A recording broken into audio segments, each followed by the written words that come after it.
Congress 2 years ago requested a study from the National Academy of Sciences looking at what do we know about climate change and what does that imply about the choices the country should make. The panel on advancing the science of climate change was charged with reviewing what we know scientifically about climate change and also giving advice about what kinds of research we need to do to better understand climate change and its implications.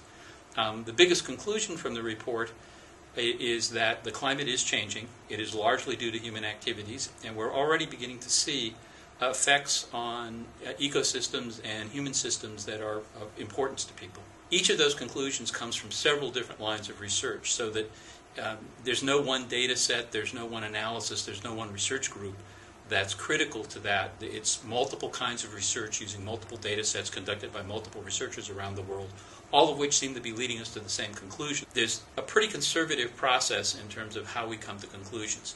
First, we have to get about 20 scientists sitting around the table discussing the issue to all agree with the statement word by word.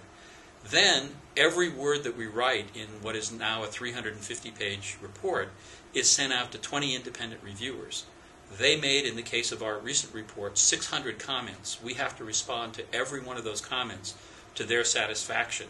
And so the whole process is very careful and very deliberative. We don't engage in any wild speculation. Everything we say has to be very carefully documented with multiple lines of evidence.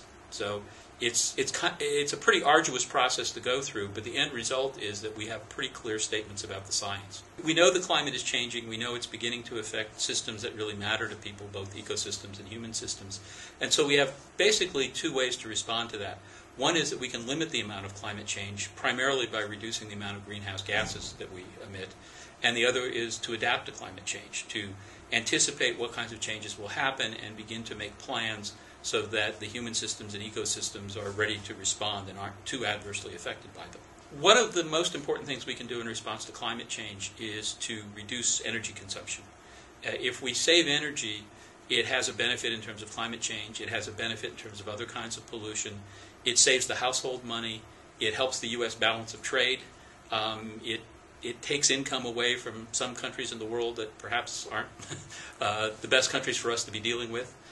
So there are a lot of advantages to reducing energy consumption. I like to draw the analogy of climate change to a decision you might have to make about your health. If you go into a physician and she tells you, I'm sorry, but we've got a test result back that's a little problematic, those tests are never absolutely certain. The treatments for the disease are rarely 100% safe. And so in your day-to-day life, you're probably pretty used to making these kind of risk-balancing decisions. I'm pretty sure I might have a problem with the disease. I'm pretty sure that the treatment will be okay for me. I'm not 100% certain of either one of those things. So I have to balance the risks, use the best scientific information, and keep track of what's going on with my health. It's exactly the same with climate change. We're 80 to 90% sure that the climate is changing and it's caused by humans. We see already changes in a lot of systems that matter to us. And so we need to figure out ways to adapt and to reduce climate change and learn as we go.